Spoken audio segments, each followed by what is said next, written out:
Hello everyone, you all are welcome to my channel. Today I'll be talking about bulb. I have the fluorescent bulb here. The fluorescent bulb is far better than the yellow bulb.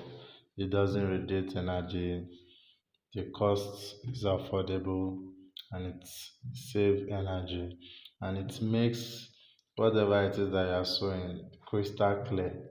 You will vividly see everything you are saying. As you can see now, it's not difficult for me to see that the thread I made use of sewing this fabric is black.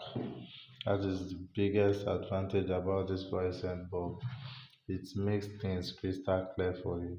The color shade of bulb on this outfit is yellow. We have different shade of light.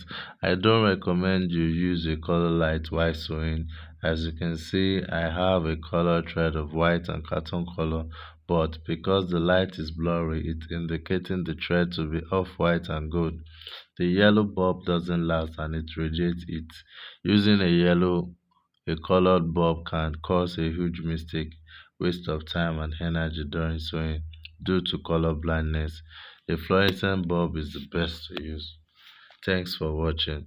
If you have a question or need a video tutorial, drop it on the comment section. You know the drill. Like, comment and subscribe. Turn on the notification button so you get an update on my next video. Thanks for watching.